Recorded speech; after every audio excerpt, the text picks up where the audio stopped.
we're obviously thinking of everybody in California right now. What's happening there is impossible to look at. Yeah, it's really scary. So for those of you that may remember, we did a cheeky, fun firefighter episode, but we have a listener named Emma who is a wildland firefighter. And at that point in time, we actually did a really cool interview with her that's on our Patreon. And we contacted her this week to ask her, say we're thinking about her. She's actually not there, but she is obviously really plugged into that community because she is herself a wildland firefighter.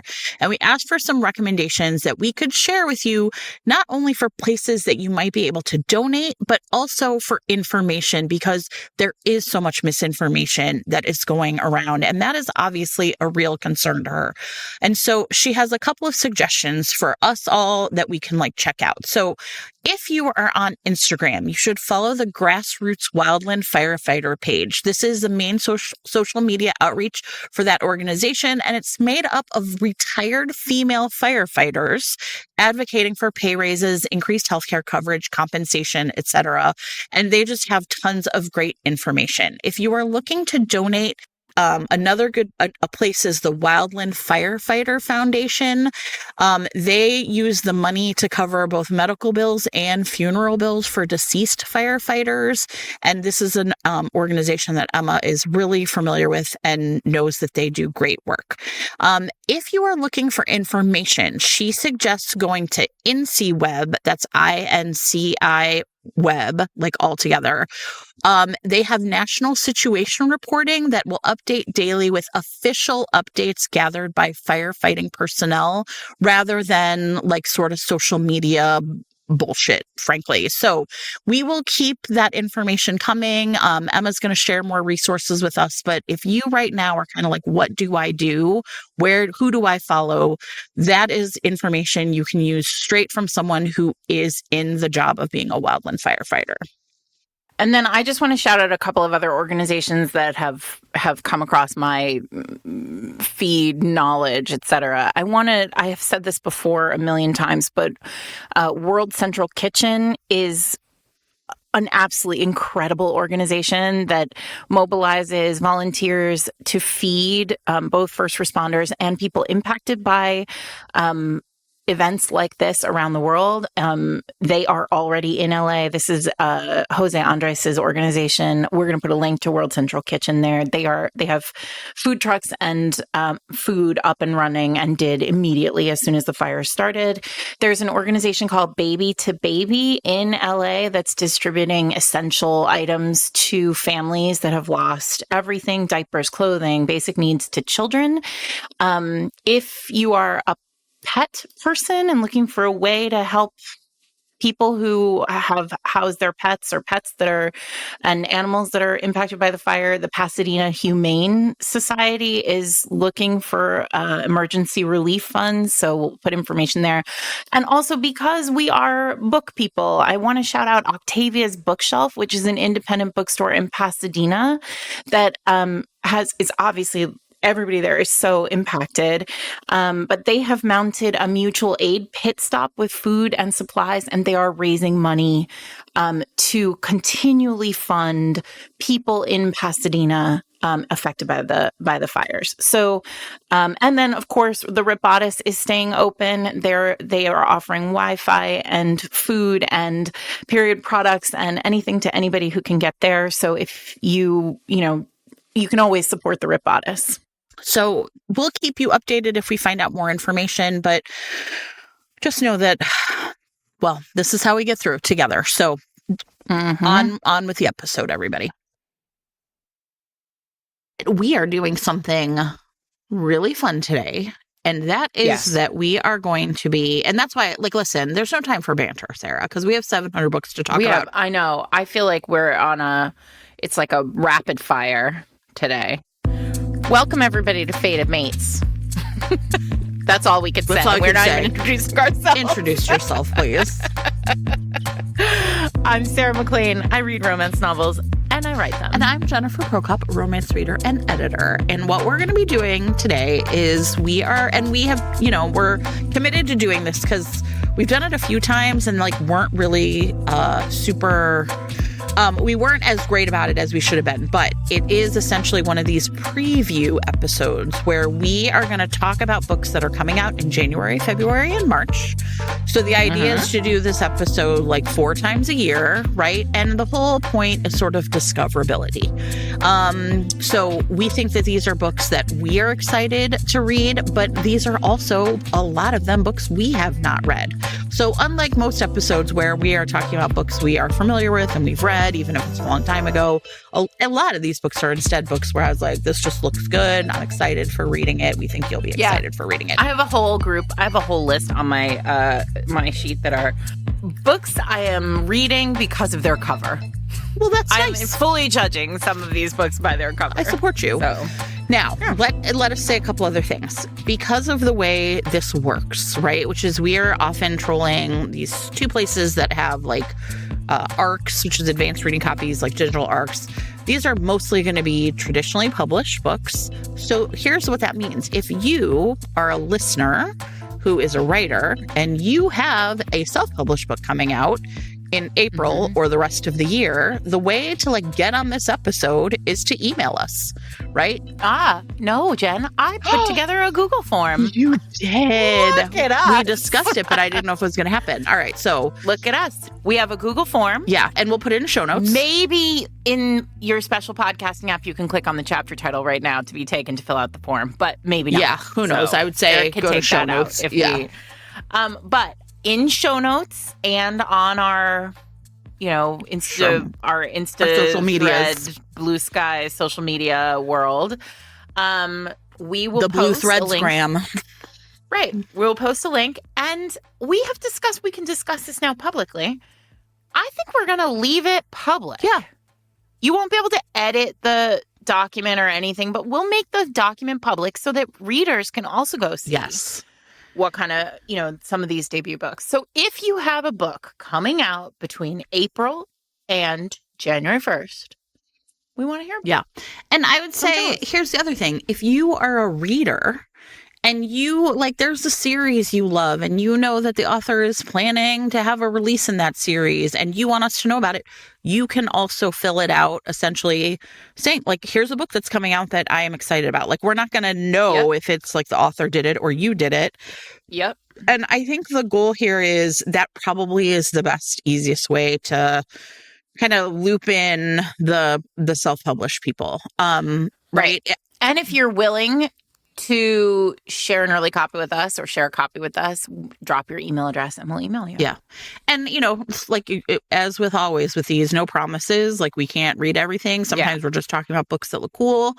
But I'm hoping that will make the next couple of these feel a little more balanced in that way. I do have some indies. I have a couple too. On my list. Yeah. But it's because I know about them from another way. Yeah. Yeah. I mean, and some people do put their books on NetGalley. Yeah. Which is useful. Right. So, oh gosh, guess what? What? My book is on NetGalley. I was promised. I was very startled and unhappy to see it there today. You're why didn't come on now, I'm in here for fun. Well, not anymore. No, I opened NetGalley, Jen, and you know how it has on the main page of NetGalley, it says most recently updated. Yeah, and there was. These Summer Storms was the most recently updated book on NetGalley. And I was like, oh no, this is too much for me. Well, it's exciting for me. Anyway, yes. And I will mail you one. I just don't have any. Everyone, and now this has been 2 ladies talk about a book that you can't read yet. So sorry, everybody. So, that's essentially, really, honestly, this whole episode. So, by the time, this is an unfortunate. This is our quarterly edging episode. Wait, I'm writing that down because that's going to be the names of this. That's the name of this now. That's official. Quarterly Put edging. It in the Lily Library. This is the quarterly edging episode. Quarterly edging : winter 2025. Now, here, let me say a couple other things in terms of some housekeeping. If there will be essentially a massive photo array, right, of the books Very in large. This episode. and a list. If you go, like, also it'll sort of be like a list in one place, and then, but yeah, a lot of these books aren't going to be available yet. So you're going to have to like think about your strategy for how you're going to, this is your time to think about your feelings. Pre-order, Right. To library, pre-order to audiobook, plan. Sure. Right. Barnes and Noble surely is going to have one of those like massive pre-order sales. Yeah, sales exactly. soon. They usually do it in January or February. Sure. So make your list. That's what we've done too. Yeah. And it's January, and it's time to talk about winter 2025, which sounds unhinged. Yeah, no, I can't to even. Say. So what we call winter is January, February, March, and I tried to make my list in chronological order. Mine is like January, mine's kind of like January, February, and March. Wait, oh my God, did you see the thread the other day where somebody referred to us as Discoverabilities? No, that's amazing. Oh my gosh. Whoever you are out there, we love you so much. I literally was like, this is the greatest description I've ever heard. That's hilarious. But they were like, Fated Mates is my Discoverability. That's amazing. A+. And we are very proud to be that for you. Now, here I did have a thought, which is maybe we should clear the decks by just quickly mentioning some books from our friends. Like, for example, Adriana Herrera's upcoming February release, A Tropical Rebel Gets the Duke. Yes, which is... Is that what it's called? It is what it's called. Yes. And it is amazing. It's so good. We're going to do a whole episode with Adriana where we talk about the themes of this book. It's about bodily autonomy. It's about abortion. It feels so important and prescient and essential, and it is a perfect example of why historical romance slaps. Yes, perfect. Well said. So there. Okay. Mila Finelli's Empire of Temptation. Out last week. Allie Hazelwood's Deep End comes out in February. Which feels like it's impossible for anybody to not know that, but nevertheless, she persisted, and there it is. It's about it's a college swimming romance. So if you're into college swimming, which you should be, because the shoulders are very broad. I like a swimmer. I do too. I like the cut of their jib. I haven't read that book though because I asked for it and no one sent it to me. So I don't even know how these things happen, but nevertheless, there it is. Okay. So I think that I just thought, well, maybe it would be good. That'll be that covers the key people, I think. So, Sarah, maybe we should start. Are we just going to go through? I don't know. See, look at us deciding how we're doing it as we do it. We don't even know. We're just flying by the seat of our pants here. This week's episode of Fated Mates is sponsored by Jamie P. Bradley, author of 3,000 Reasons to Stay. Carrie Weller just does not have time to date. She has juggling raising her twin teen daughters with her kind of condescending ex. The only action she's getting is the vibrations from the calendar app notifications on her phone. So when she meets very handsome, have I mentioned handsome, Marine Force fitness instructor Ryan Duran at a wedding, the sparks fly and she's really into him, but he is from San Diego and she's in Delaware. They're 3,000 miles apart. What can a woman do? Well, she can send her kids off to a long summer camp and take the really cool consulting gig opportunity with her company to go to San Diego for the summer, where she and Ryan have the potential for like a little fun and sexy flirty affair. Ryan has problems of his own. He is nearing military retirement age and has dreams of opening a gym, but he has like kind of a difficult relationship with his parents, and his meddling grandfather is going to like sort of help him with that. And the meddling grandfather also very much wants him to find a nice woman to settle down with. And that's where Carrie comes in. So there's lots of really fun family dynamics for this couple that is older, but really looking to find a love that can last for all time. Aw. Well, if you are also looking for a love that can last for all time, you might really enjoy 3,000 Reasons to Stay. You can read it right now in print or ebook, wherever you get your books. Or if your podcasting app supports it, you can click on the chapter title right now to be taken to buy the book. Thanks to Jamie P. Bradley for sponsoring this week's episode. Okay, I'm going to start with Sarah Adams. Okay. This book is actually already out. You can get it right now. So this is about rival. Okay. This is about feuding second grade teachers, but Jen, I know how you feel about school. And here's what's interesting about it. They are nemesis in school, but what they don't know about each other is that she is a romance novelist and he is a mystery novel. He's a best-selling mystery novelist. And then they were nemesis and he left town and then planning to get married. And she was like, thank God that asshole is out of town. And then he, surprise, at the end of summer comes back and she's like, oh, this guy again.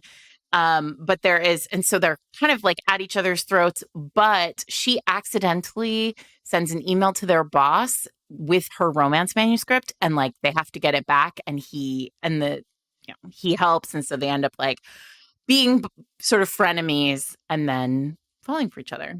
And that's Sarah Adams's Beg, Borrow, or Steal. And that's out right now. Okay, so I would like to talk about Flirting with Disaster by Naina Kumar. I read Say You'll Be Mine for the debut episode. And in this one, she is looking to get a divorce from her husband, who she hasn't seen in years. So she goes back to Houston to like procure this document. And instead, she gets trapped in their house as a hurricane approaches Houston. And they are going to reconcile in the face of a natural disaster. And I was like, yes, I would like to read that. You love a natural disaster romance. I do. And I love Houston. Nice. I don't love hurricanes, but I do love Houston. So there you go. That one is called Flirting with Disaster, which is a great title, by the way, for this. So I'm really excited about this one because I really like the first book from her quite a bit from last year. I'm going to both jump off and stay in January. Okay, sounds good. Because you said debut. Okay. And so I'm going to talk about Amy Buchanan's Let's Call a Truce, which is out the 14th this week. Okay, there you go. This week, look at us.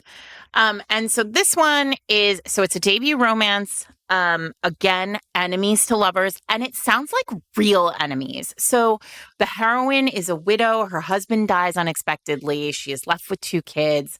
She has to go back to work, despite the fact that she has spent many years as a stay-at-home mom, which feels very like real. Like this is a thing. And so she goes and she like gets this job and there's a new guy, one of the guys who works there kind of says some like inappropriate shit about the fact that like her being out of the workforce has really like caused her to be inexperienced and is a liability. And she is like, fuck this guy. I'm going to prove him wrong. And then the book begins 2 years later when like they are forced to work together on a career making like project. And she is like, I'm going to show it like this guy who sucks is having to deal with the fact that like I'm great at my job.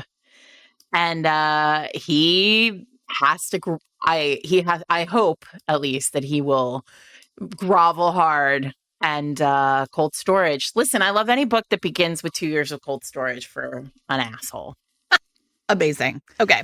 But like, this is my point. Wait, were you saying this on Twitter the other day? Like the enemies to lovers has to be enemies. Yeah.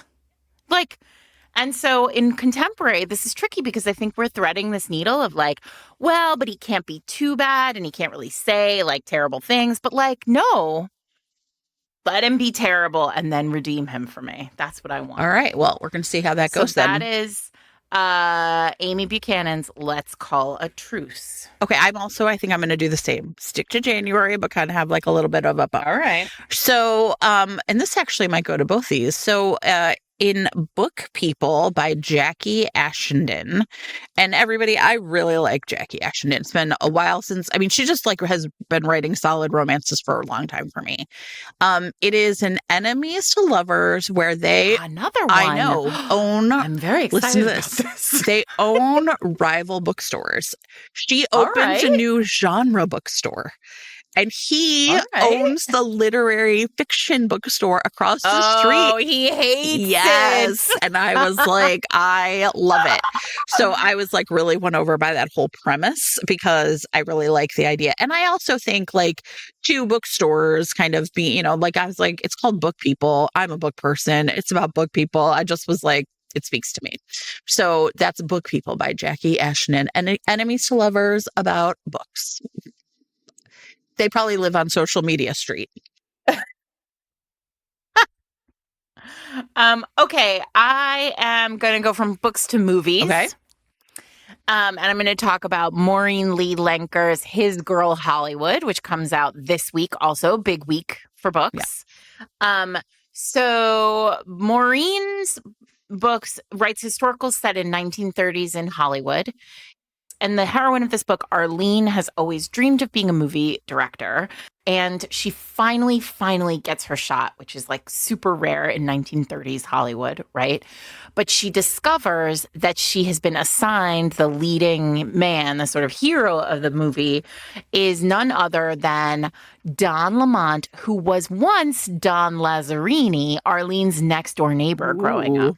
They were best friends. He is the only man she's ever loved. Listen, my favorite is like childhood. As you all know, I love a childhood, like friends to lovers. And, but here's the problem. Don hasn't been home and like basically pieced out. She thinks that he just took off to like be fancy and like have a dance career. But in actual fact, he's been like all tied up in the 1930s New York mob. And now he's back and he has to kind of like, he can't reveal to Arlene what's happened, but like there's some shit that's going to go down. Knowing Maureen, it's all going to be against this like great backdrop of like old Hollywood silver screen stuff. I love these books and I can't wait to read this one. All right. I have The Relationship Mechanic by Carmen Lee. This is a sapphic small town romance where a woman driving a rental car like drives into the small town and her car breaks down. Perfect. And the beautiful woman driving the tow truck, who's the town mechanic who picks her up and is going to get under her engine, shall we say. Right.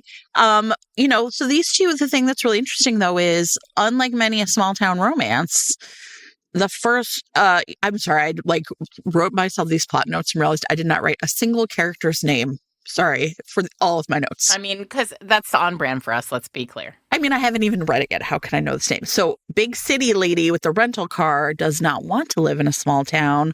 She's just like, we're going to have this one night stand. And small town mechanic loves her small town and is not going to want to go to the big city. And so it's not one of these things where the city person is like fleeing, right? It's just more like happenstance. And I think that's going to be really cute. So that's The Relationship Mechanic by Carmen Lee. Okay, so this is so fun because I also have a sapphic mechanic book on my list. I know. What are the chances? Listen, things happen. So mine is called Shifting Gears by Jazz Forrester. And here's something pretty cool about this. This book is only available through the website of the publisher. Ooh. So I think this is really interesting. I can't wait to read it. And I think like I'm supportive of anybody who's like anybody in publishing who's like trying to do the thing without, you know, touching a billionaire.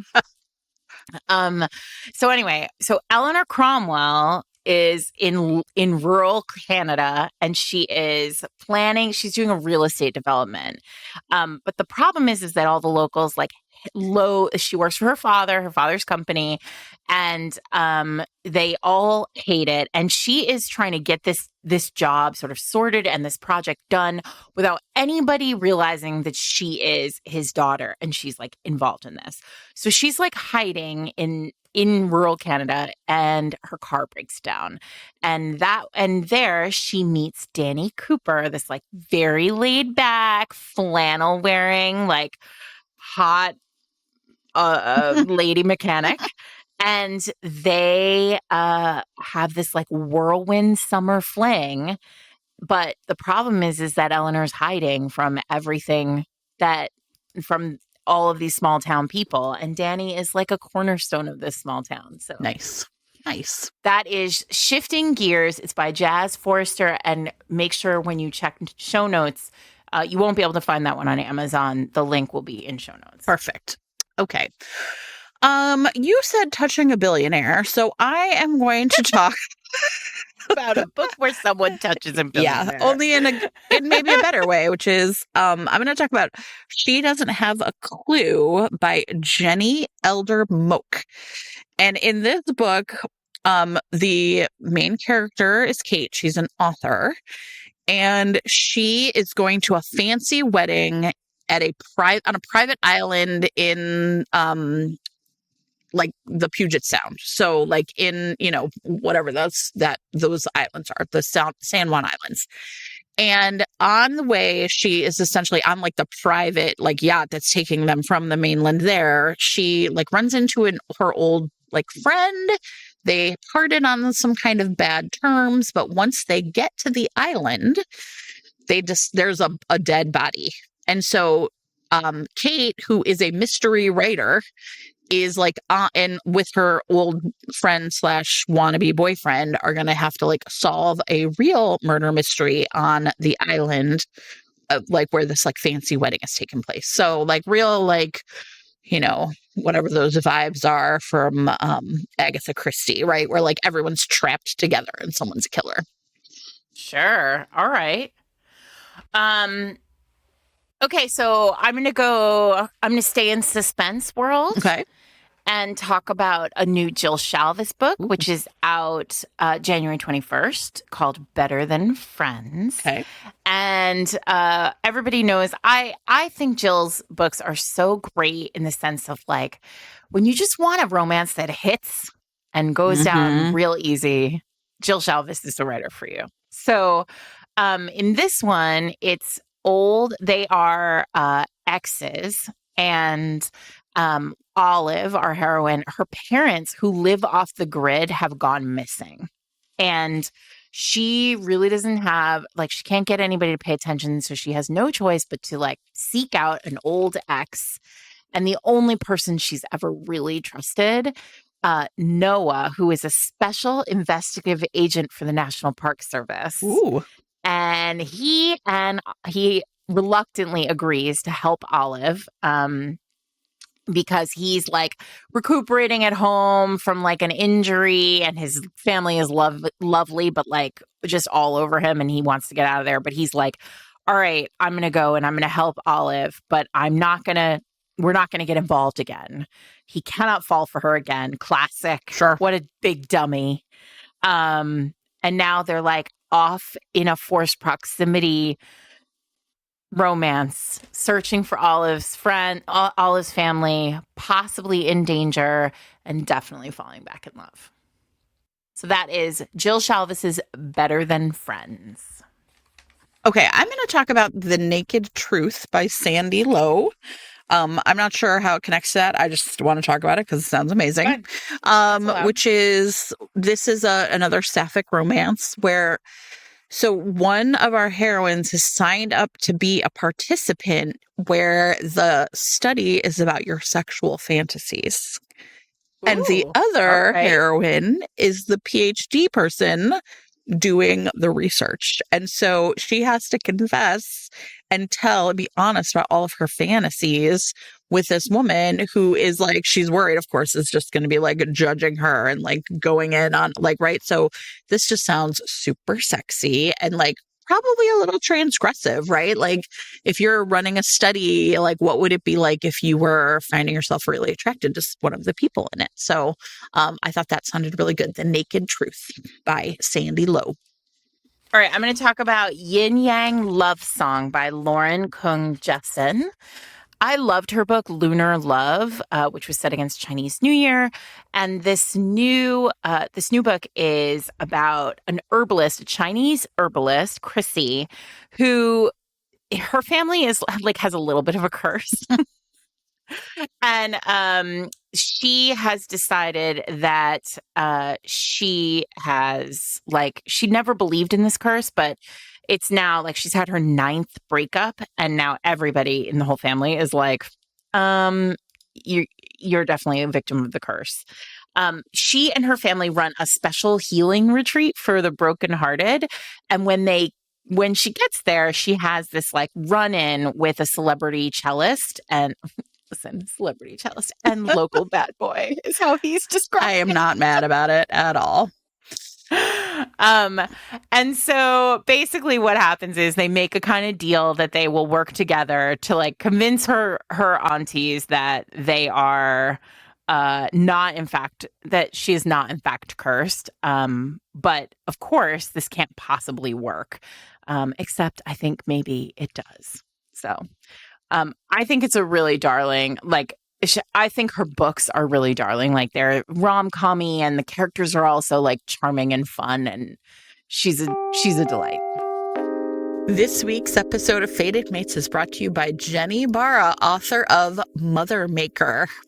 So poor Dylan, she is going through it, Jen. She lives in a falling down brownstone with her 3 best friends, a broody billionaire, and 7 combined children. I cannot support that, but they also have like a family raccoons in there. I don't know if this brownstone's worth it, honestly, Dylan. I gotta say. But listen, so she's like, I just want one night. I want one night out of the house, away from all of this. And she takes it. And wouldn't you believe that she happens to meet a professional baseball player on this one night? And they have a great time. But guess what happens? The title of the book is Mother Maker, so I know you're going to get there. There's an accidental pregnancy. She gets secret babied, and then immediately is like, I have to tell this guy that I'm pregnant. So she does. She finds him. She tells him, and he's like, let's co-parent. Neither of us have room in our life for a relationship, but I want to be supportive. Why don't I move into your chaotic brownstone with you? Except, Jen, where's he going to sleep? There's only one bed left. Sure, of course. It's hers. So they are sleeping together. And what are they going to do in that bed when they're together? They're definitely going to smash. So here's the big question.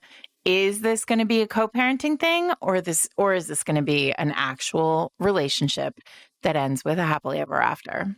You'll just have to read the book to find out. This is actually pretty fun, everybody. This is one of the books in the Mom-Com series, and each book is written by a different author. So they all are sort of like co-writing a big series where each couple has one book in like the sort of family home. Cute. Plus raccoons. I love like a kind of a book series like that. So if you are interested in Mother Maker, then you should check it out. If your podcasting app supports it, you can click on the chapter title right now to be taken to buy the book. Thanks to Jenny Barra for sponsoring this week's episode. Okay, I am going to talk about Best Mistake Ever by Christy McKellen. And in this book, Sarah, this sounds perfect for you. She has a twin. Her twin convinces her to go and like basically like fake being me at her job, right? But when she gets to her twin's workplace, she realizes that her twin has basically totally screwed her over because it's like this hotel. And like the hotel is basically going under, right? And so she is being expected to like really like fix a huge problem. And the hero of the book is her boss, or her twin's boss. And he is like a grumpy ex-rock star. So he's like hiding out from the world or whatever, but like standing in for her twin and then falling in love with the twin's boss. I was like, that would in fact be a pretty big mistake, but it sounds like a good one. So that's Best Mistake Ever by Christy McKellen. Okay. I am going to I'm going to talk about a romantic suspense that I think is for you, since you had one that you thought was for me. I want to talk about Katie. I don't know how to pronounce her last name. Royce, maybe Reus. Katie Oh, Russ, Royce, like REU. Russ. Yeah, Is it Russ? I don't know, but yeah, I know who you're talking about. Yeah, Okay. So I have always really liked Katie's books. Agree. And so I was very excited when today I discovered that she had this book coming out. So it's called Fighting for Berlin. It's available January 28th.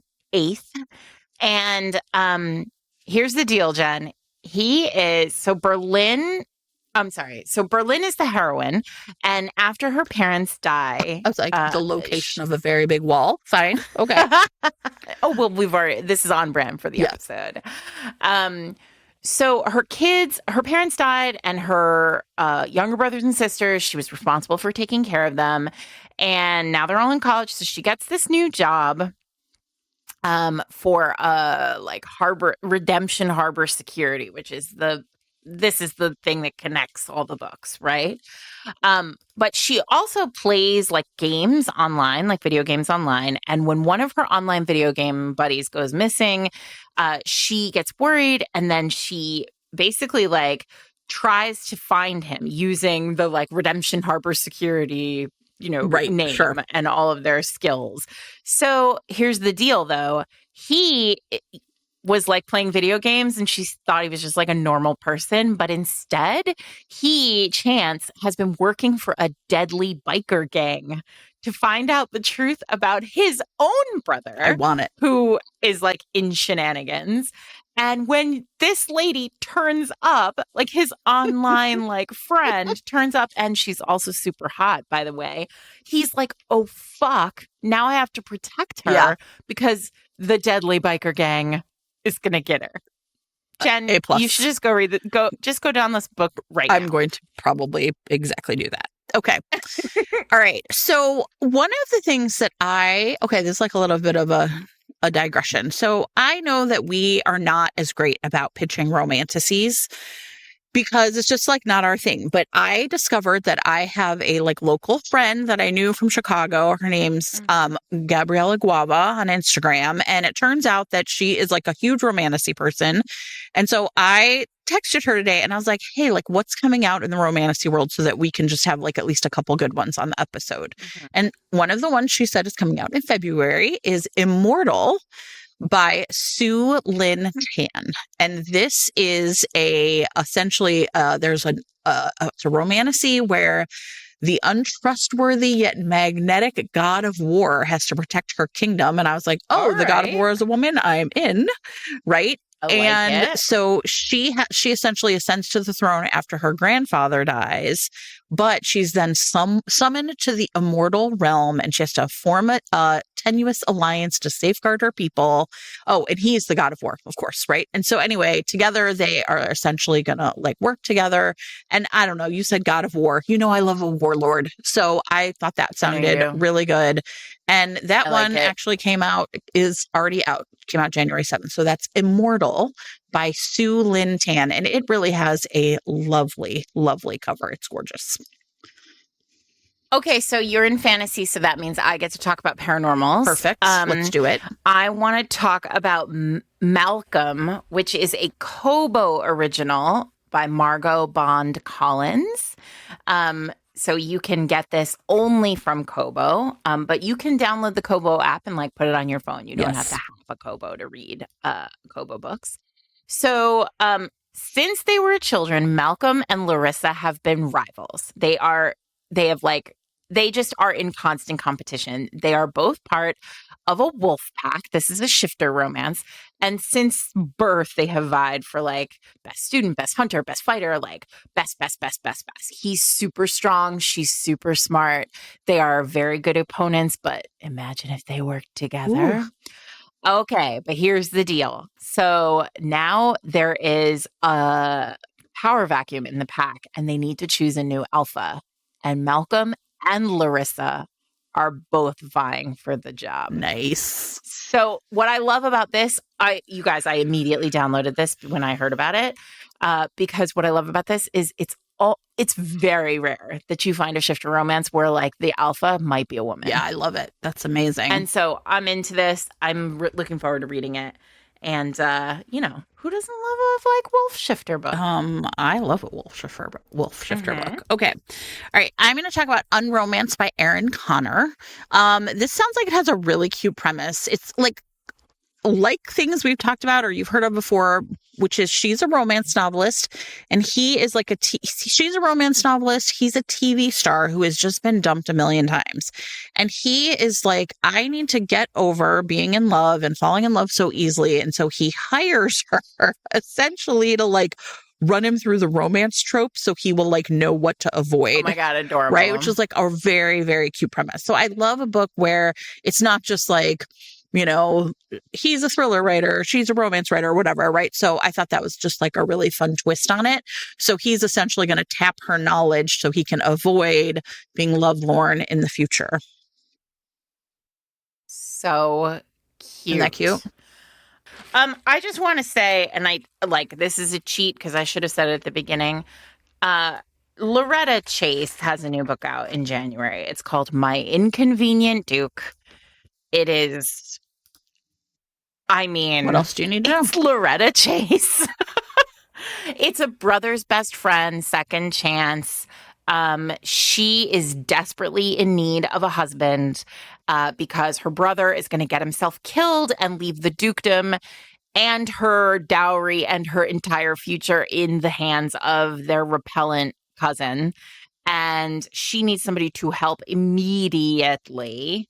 And so the Duke of Blackwood is going to step in and he is going to take control and also take Alice, which is the part I'm looking forward to the most. Of course.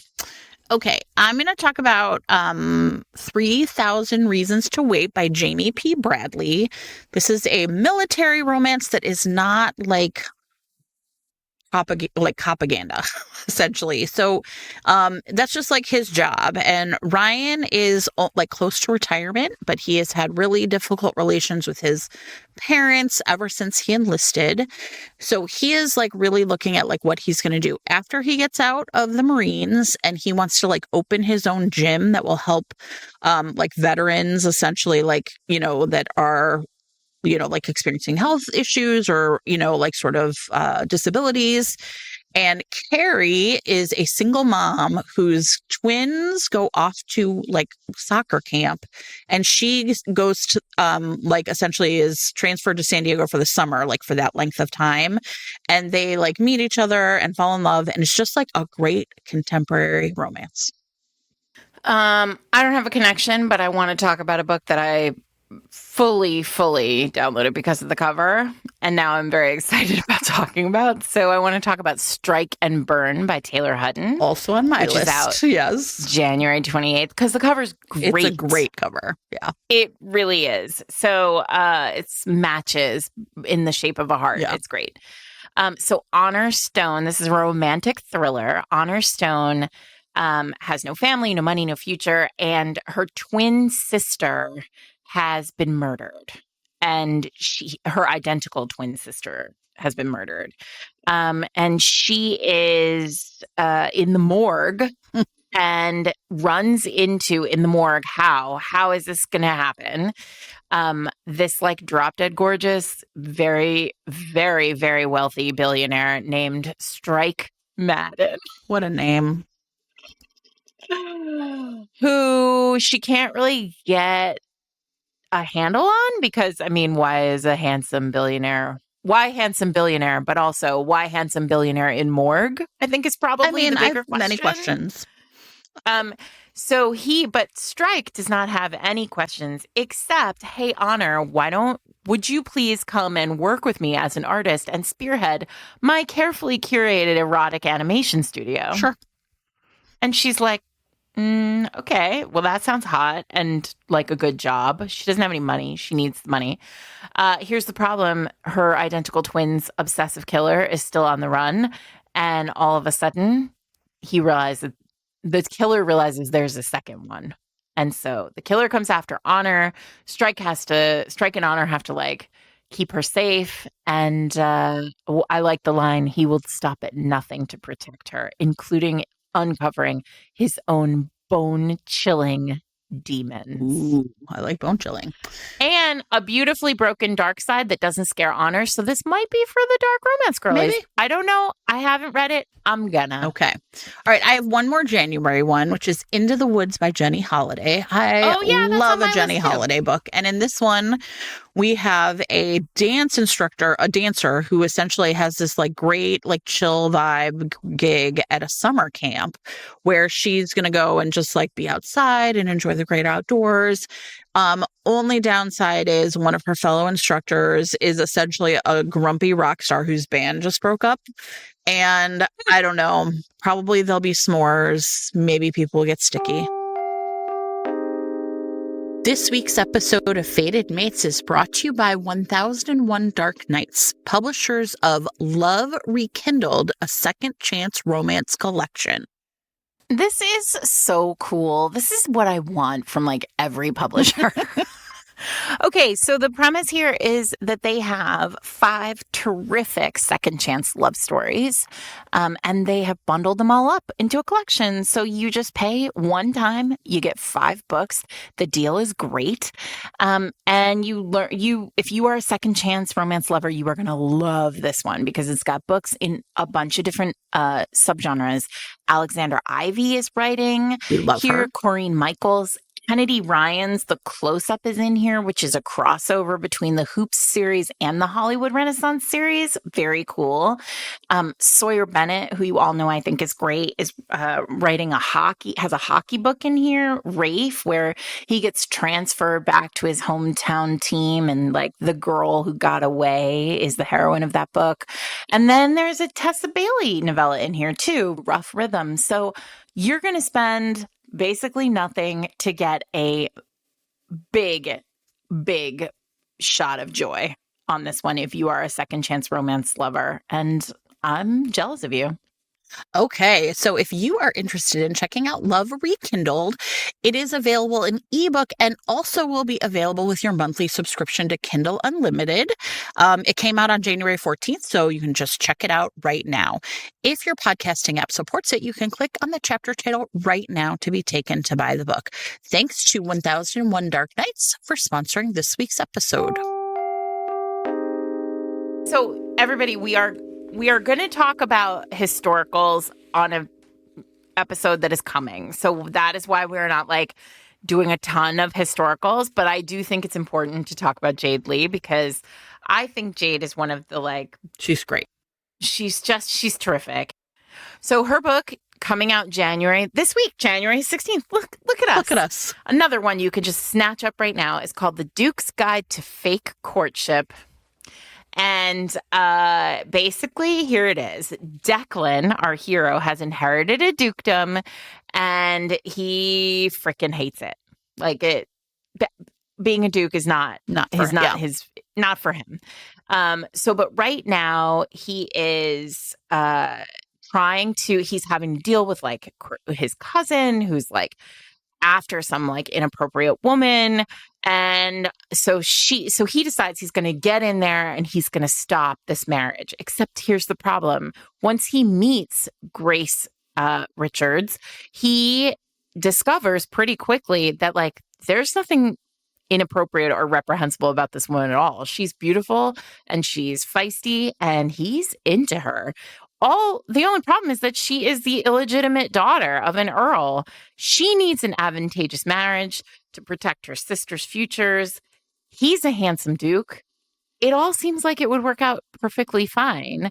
But he knows that he's going to have to marry somebody of title and means, and she needs to increase her popularity. So maybe they could like use each other to get what they want. Except obviously that never works that way. Sure. It always ends with them ending up together. Okay. Anyway, this is a Harlequin historical, which means it is going to be a straight shot of just like bananas. Perfect. excitement from Jade Lee. Okay, I'm going to actually then add one more that's kind of related, which is The Broposal by Sonora Reyes. She's written some great YA books. I think this is her first adult romance. And this is these two like best friends. They've been best friends forever. It's going to be a marriage of convenience because one of them needs a green card. And so I think that that is going to be very relevant. I think that's like really topical. And, I love the idea that they've just been friends for a really long time, but now there is something that's going to kind of force them to be together. So that's The Broposal, which is also, by the way, a great title. Yeah, it is. All right. Now I'm officially in February. Me too. I'm ready. All right. I'm going to start with Never Gamble Your Heart, a new book by Lindsay Lovis, which is a historical. Listen, one of my very favorite setups here, the heroine's impulsive younger sister goes missing. She needs to find her. There is a thread connecting a man who she might be getting married to a exclusive gaming hell owned by one Jasper Jones. And it just so happens that he is a newly minted guardian of a 15-year-old who needs a governess. So the heroine, Frankie, heads off to pose as a governess in his household and uncover what happened to her sister and what is happening to a number of girls who are going missing across London. I think this is going to be very fun because I love a hero who is a gaming hell owner, and also in the cover copy it says that he's teaching people. She ends up teaching his ward how to count cards, and she's super into math and working on how to game the casino, which I like. Okay, so I'm also going to do a bit of a forbidden romance kind of. It's not a historical, but it is a mafia romance with same energy. This is The Mafia King's Sister by P. Rain, and everybody knows this is the dark romance kind of pen name for Piper Rain. We love them. And in this one, which is book 3 of the Mafia Academy series, there is basically a Romeo and Juliet vibe to this one. So her name's Aria, his name's Gabriel. She is off limits to him because she is the younger sister of one of his enemies. And, he has a darker side and he has to steer clear of this sweet girl, but he's got big mine feelings every time he sees her. And so, he helps her one night and then it feels like they are just on, right? And so she is very drawn to the darkness in him, and he is very drawn to her. So The Mafia King's Sister, again, great title by P. Rain. I like a book where a man steps in to help, and so I want to talk about Frenemies with Benefits by Synethia Williams. Love it. We love her here at Fated Mates. We've talked about her books a lot. So here's the deal. Tracy Thompson has been through it. Her soon-to-be ex's very public affair with her business partner has resulted in a shocking pregnancy on that side. Oh, no. A huge scandal. And she has been working really hard to make her bed and breakfast in this small town a success. But instead of being lauded for this great business, she's now all anybody wants to talk about is this scandal. So she's if everyone's going to talk, fine. You know what? Maybe I will have a little bit of scandal. I would really like it if I could have a little fun. And wouldn't you know, Jen, Brian Nelson, who owns the plant nursery, who supplies her with all her plants for special events, is I have been waiting. Put me in, coach. Nice. So fresh out of his own bad relationship, Brian is ready to give Tracy everything she wants and more. And I'm looking forward to reading all about it. That is Frenemies with Benefits. And it is out February 11th. Okay, I am going to talk about one of my most anticipated reads, which is Unloved by Peyton Corinne.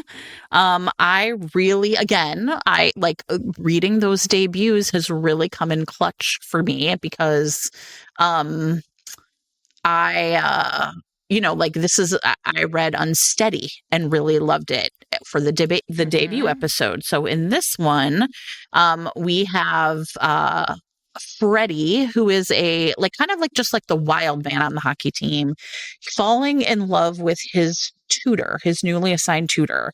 And her name's Ro, and she's the roommate of the heroine from the first book. And she's actually been wildly in love with Freddie since they had this amazing interaction, like at a kind of a party where they were both drinking the freshman year of college, and he does not remember her.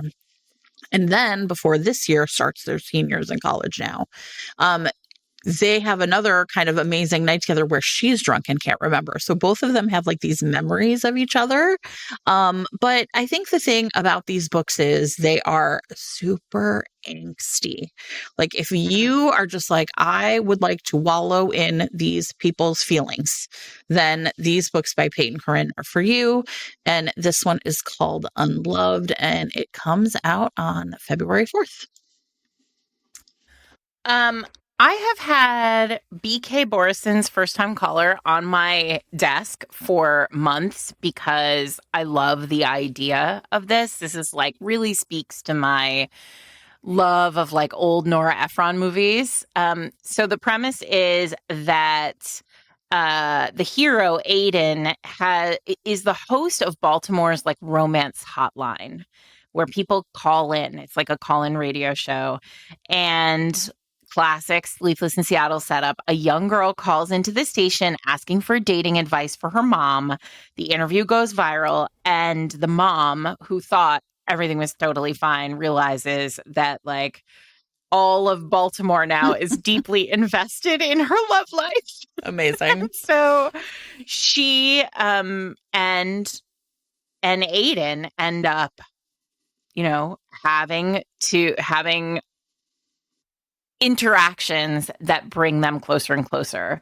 And so I think this is kind of a and he doesn't believe in love. Like it sounds like exactly my kind of thing. So I'm really looking forward to reading it. I actually really like the cover of this one, where they're not looking at each other, but they're connected by all these wires because of the phones. Nice. Anyway, cute. I'm looking forward to that one. So that's BK Borison's First Time Caller. Okay, kind of related, I guess, a little bit of a everybody's in your business vibe is from On Screen and Off Again by Caitlin Cross. Notably, everybody, this is the first book that is coming into the romance space from essentially TikTok Central, right? So this is from their new press. And in this one, essentially, we have childhood sweethearts, Wilhelmina and Dax. So Will and Dax were on like a TV show together as kids. Their show got canceled. He went away to college. They broke up. Now they're in their 20s. And Dax is about to get like essentially into like a hot new movie, but they can't find the right co-star for him. So meanwhile, Will has been arrested, and the only phone number she can remember is Dax's, because who knows anybody's phone number anymore. So she calls him, and he basically makes this deal like, I'll get you out, but you have to come and try out for this movie. So Dax and Will have a second chance romance from their childhood. We were like childhood stars on a show together. So that's On Screen and Off Again by Caitlin Cross. Okay, I want to talk about Kimberly Lemming's new book. Oh, me too. Which is I Got Abducted by Aliens and Now I'm Trapped in a Rom-Com. Amazing. What more do you need to know? These books are so fun. I'm so excited. So this is the author of I Got Drunk and Yeeted a Love Potion at a Werewolf. This is the vibe that we're going for, like a true rom-com vibe. So the heroine of this book, Dory, is getting her PhD in wildlife biology. She is attacked by a lion and saved by aliens. A plus. I mean, but saved is sort of like a in quotes because she's actually abducted by aliens. And so she and the lion, who she names Toto, perfect, commandeer an escape pod on this alien ship and then crash land on an alien planet that has dinosaurs. So I'm not mad. They are saved in that moment, in the nick of time, by a sexy alien named Saul. And on their new adventure, they team up with an equally hot, equally sexy Locke, who may or may not be an alien war criminal. They don't know what is going to happen, but the three of them and the lion are all working together at this point to survive on their new planet. And then I guess the big question is, like, does Dory really want to go home to Earth because she's got these two hot aliens and a lion? I mean, I think we know the answer to that, Sarah. Two hot aliens and a lion in Jurassic Park. I don't understand why this book isn't in my hot little hands right now. I don't understand why this book is not like number one on the New York Times list. Because it's not out yet. Because it's not out until 18th of February. All right. So. Okay. Since we're kind of in fantasy land, I guess, I'm going to talk about Wooing the Witch Queen by Stephanie Burgess. This is the first book in a series called The Queens of Villainy. And I don't think I need to know anything more. Perfect. And in this one, Queen Saskia is a wicked sorceress. Everyone fears her. She's taken the throne from her evil uncle. And so basically she's just like, I'm busy. I have things to do. But she can't, her library of magic is a mess. So she needs a librarian. And so a mysterious dark wizard arrives at her castle and she hires him on the spot. He's sweet and nerdy. His name is Fabian. He's got all these crazy ideas, but he's getting the job done. But what she doesn't know, of course, is that he is in disguise. He really has no magical training whatsoever. And everyone's on his trail, but, luckily he knows a villainous queen. So I think it's going to turn out okay for them. That's Wooing the Witch Queen. Nice. So you said queen, so I'm going to talk about historicals again. I want to talk about The Trouble with Anna, which is another debut coming out March 4th. Ooh. Oh, shoot. I'm in March, but I'm going to come back around to February. Okay, fine. I have one more for February. But anyway, like Rachel Griffiths, again, a debut historical, which is so exciting. This one I have read. It is so fun. I'm going to talk about it more later in the month or later this year, so I'm not going to get too deep into it. But basically, Lady Anna is the victim of a grandfather's will, Jen. Oh, I love it. So basically, her grandfather dies, and the will stipulates that she has to marry or she'll be left penniless. And so she has nothing to do but find herself a man who will help her figure this out. Sure. And she goes head to head with Julian Ramsey, who is very hot. This is a book full of banter and kissing and fighting and kissing and quarreling and kissing.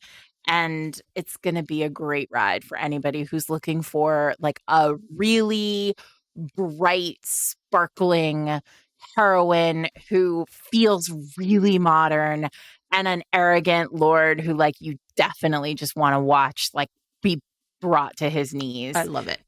I'm super excited about Rachel and I can't wait to read everything she writes. Okay. I have a couple more February, so let me run through them and then I have. Oh, you do? Oh, okay. All right. Mm-hmm. So that was a March, but it was an accidental March. It was an accidental March. You know what? I'm going to make sure that I put it in the March list, though. So wait, you guys, that might be out of order on the page, but it'll be fine. Okay. I am going to talk about No Saint by Donna Alam. And in this one, I was very taken with this. So she's the wedding planner, and the bride essentially says that she needs a decoy at an upcoming wedding to like throw off the press. So she tells the wedding planner, like essentially like, I will give you a huge bonus. I will, make sure that like the business, I will tell everybody how great your business is. You're just going to basically like stand in and like, we're going to have this decoy wedding. Only And the groom, the fake groom, is going to be the best man. Only what do you think happens when they wake up the next morning? It's been a real wedding. Their real names are on it. And so maybe their fake wedding has turned into a real one. And I just was like, that sounds like, I love it. I love that. Right? So I love right? it. No Saint by Donna Alum. Megan Frampton has a new book out in February, which is very exciting for everybody.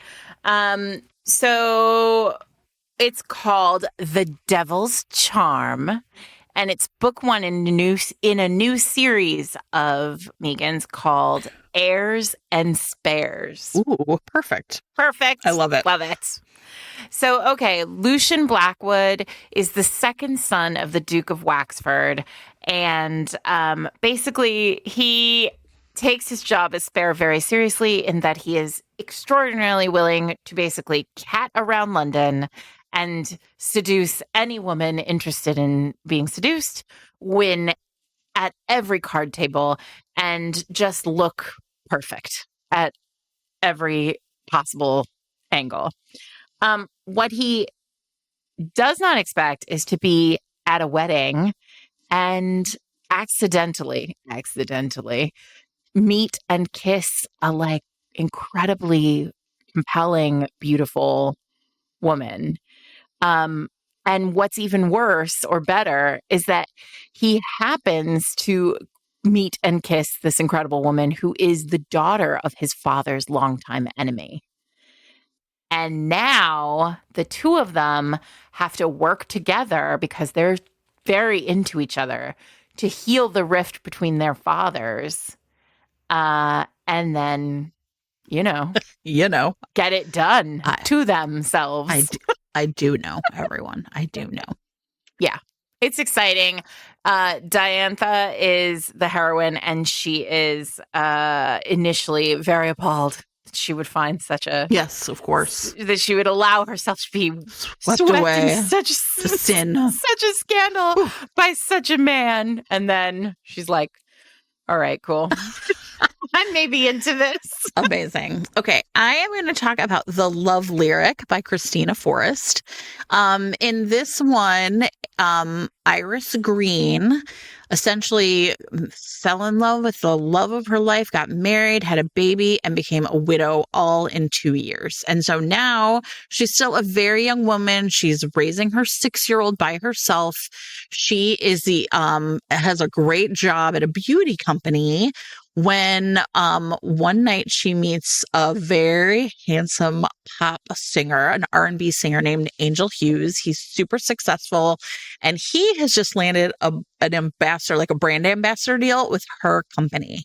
So they can't get together because it would be so unprofessional. But so unethical. So unethical. What is a beautiful R&B singer to do? So I hope he serenades the heck out of Iris because she deserves it. So this is The Love Lyric by Christina Forrest. All right, I'm in March now. Oh, can I just say I have 2 more. One is I just want to point out we're always talking about hockey, my God. But we have a tennis romance coming out. Oh, really? Yes, it's called Breakpoint. Tell me. By Yara St. John. Right. And in this one, they are, listen, and I love this.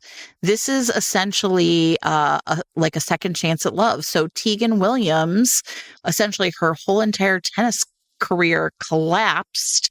She broke up in this, essentially broke up with this man at the same time. But now it's however many years later, and she's essentially competing in just like a country club tournament when her ex, the spotlight stealing almost love of her life, Dominic Fletcher, shows up, and he is also going to be playing in this charity tournament. And so basically they are going to take out their like enmity and their differences on the court. and off.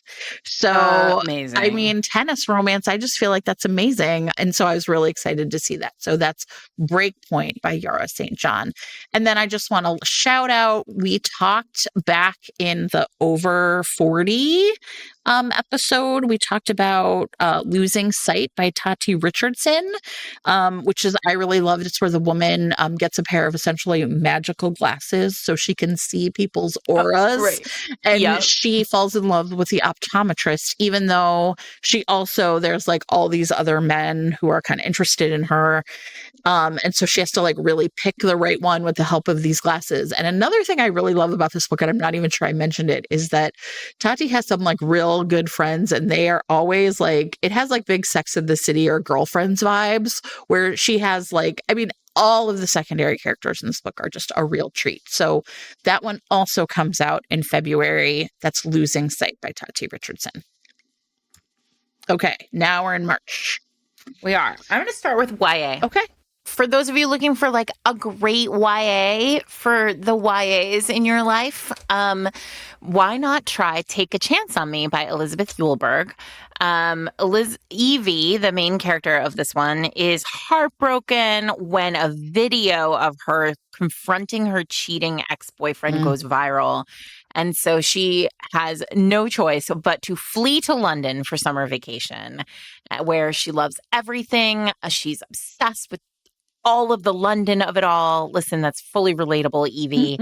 And she keeps sort of running into, in these like classic meet cute moments, a charming and handsome British busker named Aiden. Cute. And she knows that she's going back to the States, and like she really can't take a chance on him because he'll just break her heart too. But he's funny and he's kind and he doesn't care about all of the TikTok of it all.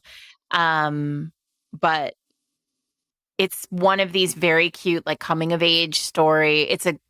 I think Elizabeth's books are so fun for kids, and I just know everybody's going to love this one. So, and fun fact, Elizabeth herself took a chance on London and like up and left years ago to go and like just start a new life there. So I think it'll be really, I think this one's going to hit. Okay, I have a YA fantasy again from my friend Gabriella. It's called Rebel Witch, and it is like sort of upper YA is how she like kind of marked it to me. And this is a witch hunter duology. So the first book came out and was called Heartless Hunter, but this is the like big awaited sequel, and this is by Kristen Ciccarelli. And so that one's called Rebel Witch. So if you're looking for like YA romantasy, then you might want to check out Rebel Witch or this duology. I'm staying in London for a moment. You should. If I may, please. I want to talk about A Gentleman's Gentleman by TJ Alexander. This is a historical. This one is about it's historical, and the notoriously eccentric Lord Christopher Eden has a bunch of sort of unusual habits. He lives far from the prying eyes of the tall, and he lives with his like cook and his butler and a bunch of servants, and but his lonely life is upended when he receives word that, according to the will, he must find a wife by the end of the season. Of course, we have a problem because Christopher is not attracted to women, and the chances of him being able to have a happy marriage are none.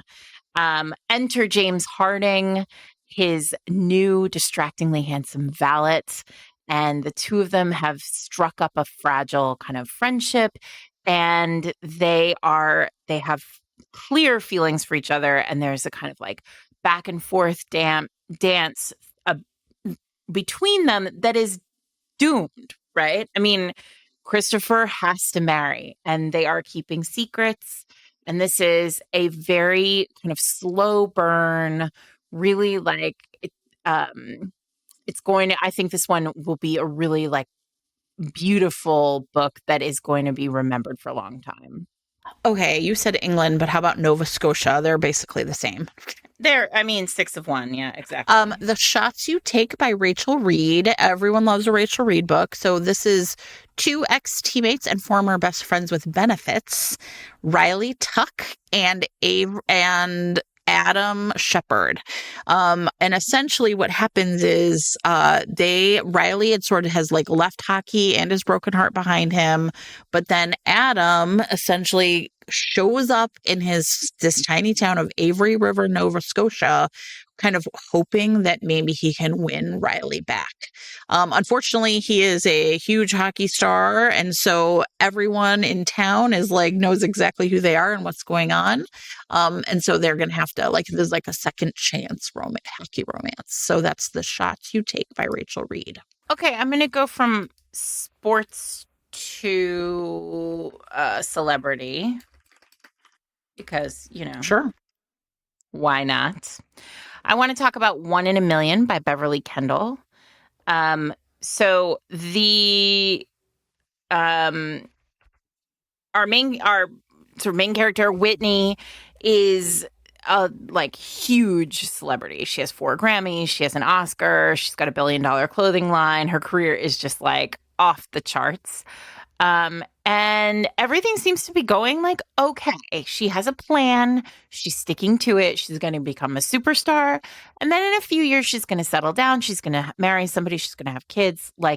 Everything is organized. She freezes her eggs in order to ensure that this will go as planned. Nobody is getting in the mix here. Except somebody is getting in the mix. There is a mix up at the fertility clinic where her eggs are stored. And then, oops, turns out Whitney suddenly has a daughter whose biological father is very reluctant to share her. And so she ends up being a mom before she is ready. And she and the biological dad are going to have to figure it out. So this one is I think what's interesting about this one is it's a real modern twist on Secret Baby. Yeah. This that's a great way of putting it. Yeah. Right? Because we have talked so much about Secret Baby being tricky now because in an age of bodily autonomy, but what happens when Secret Baby, literal mix up, yeah. The person with the eggs didn't get a chance. That is 1 in a Million by Beverly Kendall. Okay, so you said celebrity, so I'm going to talk about And They Had a Great Fall by Shelby Seville. And this one, essentially, during the pandemic, Jake Lauren and Kat Green had a secret, casual affair, right? Because no one was around to know, right? They just were able to hide away and do it, right? Jake is a really promising young actor and a rising celebrity, and Kat is a single mother who essentially is really experiencing a lot of career success, but feels like everything is being held together with string and paper clips, right? So they are reunited in Copenhagen, the city of fairy tales, but only neither one of them really it's going to be a fairy tale because once is the press going to get wind of what's going on between them, it's really impossible for them to hide. And so Jake essentially has to decide if he's going to help Kat keep her family safe, even if it is at the expense of his own fame. So that's And They Had a Great Fall by Shelby Seville. All right. I want to talk about Ali Rosen's Unlikely Story, which is out March 1st. So I really loved Ali's first book, Recipe for Second Chances. And so I'm excited about this one. This is Nora, the heroine, is a relationship therapist. And she is in love with a man she has never met. So amazing. She writes an anonymous advice column, and her editor is in London and she's in New York. They only communicate through shared documents. And when he confides that his girlfriend is out of the picture and asks her to come to London, Nora goes. But at the same time, a client's ex-boyfriend has moved into her co-op directly beneath her. And he is pretty pissed at her because he's you're the reason why my girlfriend broke up with me. And he is trying to make her life miserable. So Nora, like in New York, has this man who like she really can't stand, but is to she's starting to warm to him. And then she's got this like mysterious like London beau, and she has to make some choices. I love it. So I expect that this one will read like a little more like a commercial novel, but like like a piece of romantic fiction. Yeah. But I am very excited. I love the idea of it. Perfect. Okay. I'm going to talk about Fan Service by Rosie Danon. Similar, which is Devin is like a Fox Mulder type. Like he was the star of like a really popular like paranormal TV series. And he on the TV series, he was like a werewolf FBI agent.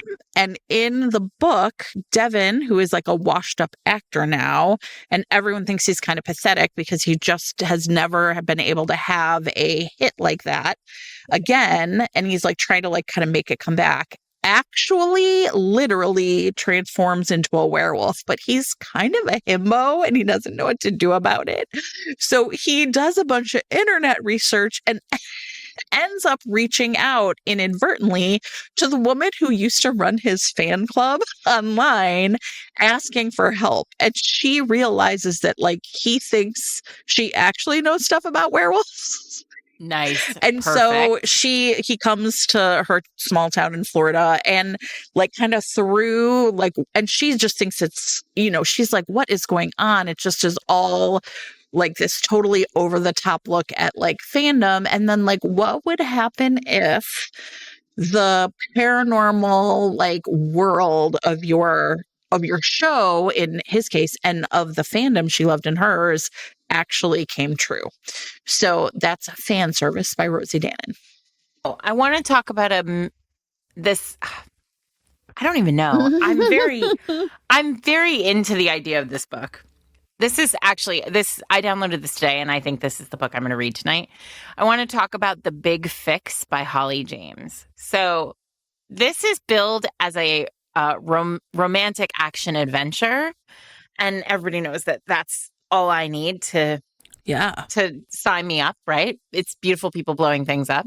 So, all right, Penny Collins, our heroine, is at an antique estate sale at like her neighbor's house that her sister sort of forced her to go to because, like, why not, right?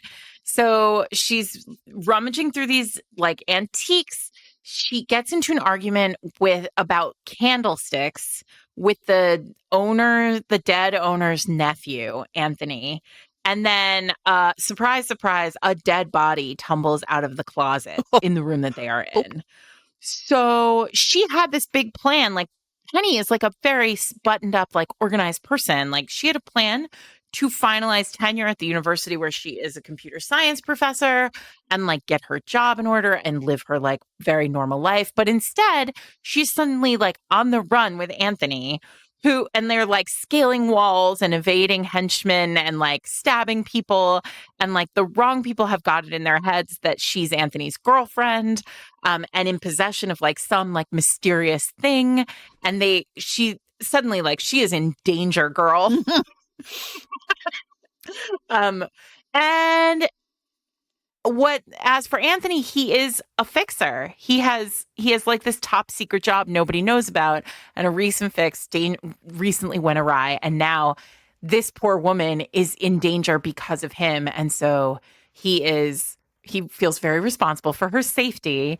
So they are dodging a ruthless billionaire. Listen, I love it. Mm-hmm. The FBI, and who knows what other people, but the two of them end up having to work together. And I really love the idea of like a computer science professor and a hot fixer on the lam. I love it. Okay. In a similar vein then, I'm going to talk about Jane and Dan at the End of the World by Colleen Oakley. And in this one, we have a bit of a marriage in trouble. And so Jane and Dan are like been married for 19 years. Will they make it to 20? She thinks no. She's ready to ask for a divorce. She's pretty sure her husband that Dan's maybe cheating on her. She had one published novel, but it had sold like 500 copies, which, they say like, you're lucky if you sell that many, but, their teenagers are jerks, whatever. So they're out to dinner. And she's like, I'm going to ask him for a divorce tonight at dinner, when all of a sudden a climate activist group comes in and holds everybody hostage. But the thing that's really weird is that all of the things that they are doing are the things that came right out of the pages of her book. And so she and Dan are the only people who, and by the way, she always thought Dan never read the book, but he's like, yeah, this is just like your book. And so they are the only people who probably know what's going to happen next. And so they're going to essentially work together to stop this. Isn't that a great premise? Yeah. So that is, what is it? Jane and Dan at the End of the World by Colleen Oakley. That's cool. Yeah, I love it. That's cool. Okay, so let's talk about other people who are caught in a situation and need to think fast. I want to talk about A Wager at Midnight by Vanessa Riley, which comes out March 25th. And Scarlett Wilcox, the heroine, is very, very happy to be a spinster because it means that she does a ton of medical research and she just wants to be left alone. She's always sneaking into lectures at the Royal Academy of Science. She has to masquerade as a man in order to do that. And she knows that if she gets caught, it's a big scandal for her sisters and for her older sister and her family. She sneaks into a lecture on ophthalmology and then is unmasked at this lecture. See, ophthalmology. They see her for what she is. And she's fully prepared to be disgraced, but then she's saved by Trinidadian-born physician Stephen Carew, who claims her as his cousin. And then, so she has these two are sort of stuck together. He, of course, has no interest in marrying a frivolous, privileged woman like her, no matter how charming she might be or how brilliant she might be. And the two of them pretty much they are so into each other that everybody in this whole book is basically you have no choice. You're going to have to marry each other. And the two of them are, of course, very nervous about committing to a marriage, especially Scarlett, because she has plans. But I think Stephen's going to let her, sure, traipse around and go to Royal Academy meetings. So that is A Wager at Midnight by Vanessa Riley. I'm going to talk about A Circle of Uncommon Witches by Paige Crutcher. And in this one, Doreen McKinnon is doomed to die of a broken heart. She is one of the most powerful witch, right? In centuries in her witchy family. But centuries ago, another witch, a warlock, I guess, I don't know, a powerful male witch named Ambrose, fell in love with one of her ancestors and then he was sort of spurned by this woman. And so he put a curse on the whole family that future generations will never find love.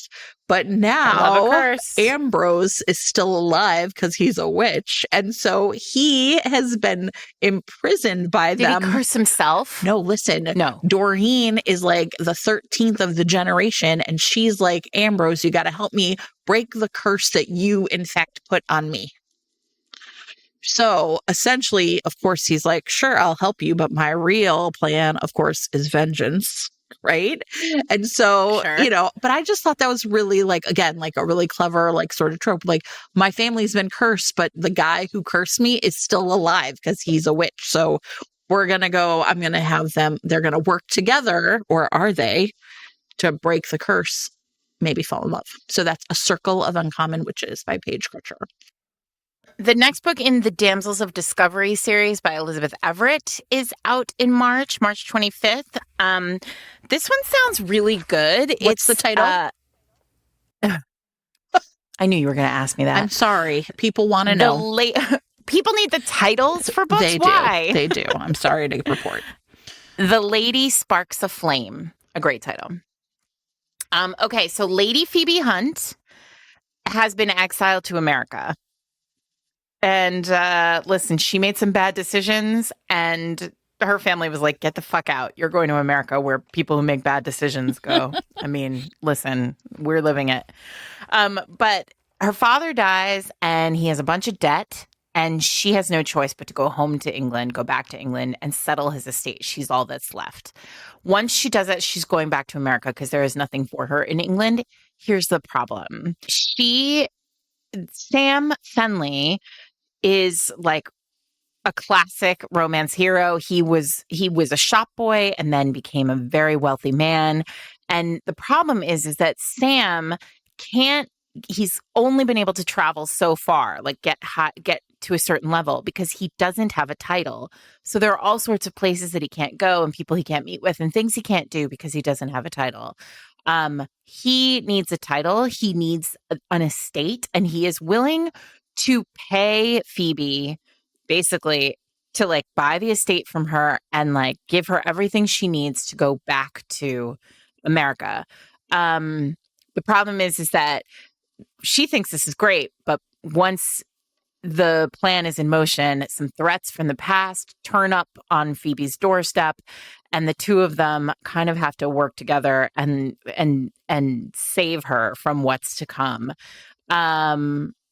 It's going to be, I mean, I think this will be a really interesting, this will be a great historical, a real like classic historical setup where neither of them are expecting what they end up getting, and both of them get exactly what they need.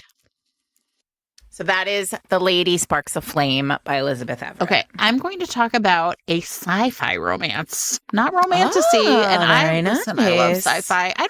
Sometimes I'm like, why aren't these books in my mailbox? I just don't understand sometimes. I'm so dumb. Okay. Everybody, please send us these books. Please. We would like these books. I want these books. Okay, so this book is called Chaos by Constance Fay, and it is the third book. Hello, no one told me about 1 and 2 of the Uncharted Heart series. And in this one, listen, here's really all you need to know. It is a space romance between a space mercenary and a super soldier. Sold. His mind control breaks when she touches him. Sold. I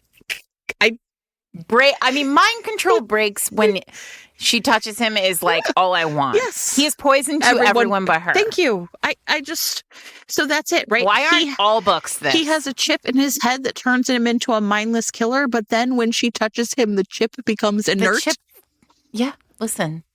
I can't even. She's the savior of the universe. There are about 1 million chips I would like to become inert right now. And like the cover of this is so cute. It's like 2 little people in their little spacesuits. Like it's a spacesuit clinch. Oh. I want to read the first 2 of these. I want to read all of them. Bramble, hello, don't you love us? Tell us, what's the name of this book? Okay, the book is called Chaos by Constance Fay, and it is the Uncharted Hearts series. It's book 3. So I feel very invested in this, and I'm definitely going to check out the first 2 as well. So a straight sci-fi romance, sign me up. What do you got? Okay, and this is my last one. Denise Williams' Just Our Luck, out March 25th.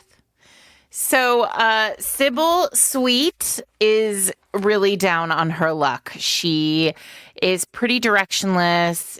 Her family thinks she's kind of a mess. She fears she is actually a mess. But all she really needs at this point is a little financial stability and carbs. And so she decides that she's going to buy herself 2 things. She's going to buy herself a lottery ticket and a donut. And I'm not mad about it. Very relatable.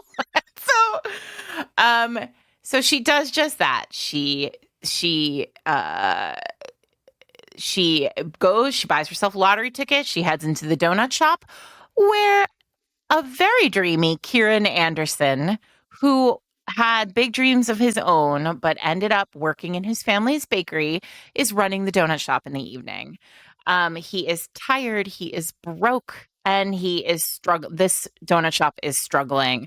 But he and Sybil have a little like flirty time, and they have a one-night stand, and then she runs out, but she leaves her lottery ticket behind, Jen, because nobody actually wins the lottery. Of course.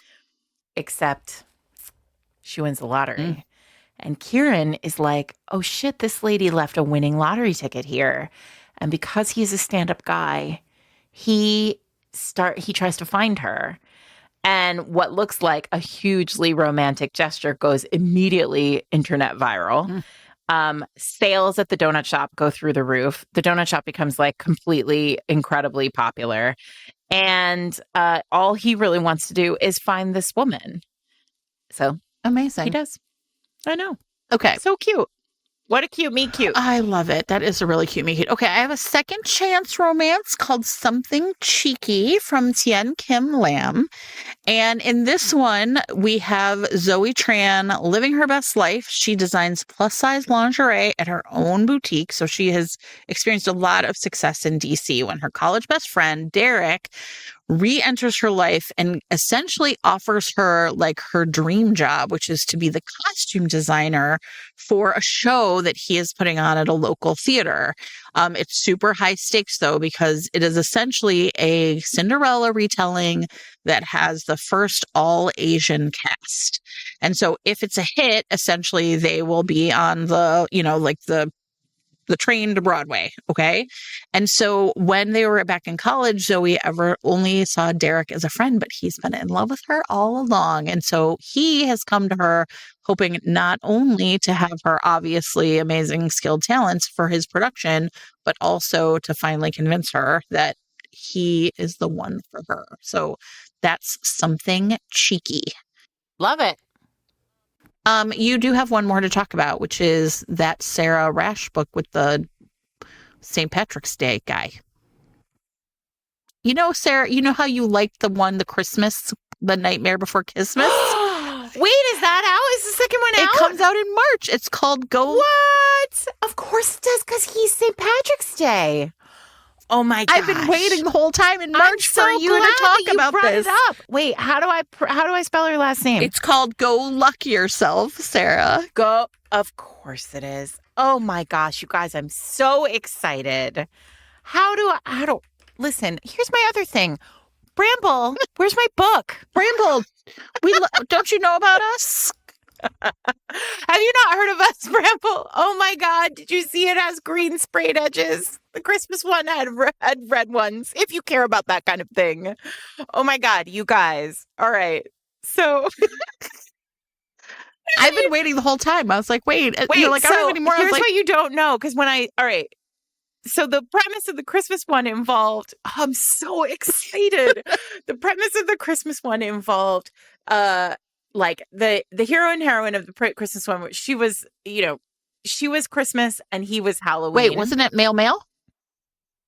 I'm sorry. Yes, he was Christmas and and the other one was Halloween. But there was a sister who was like the married. She was the princess of Easter. I'm sorry. I wasn't prepared.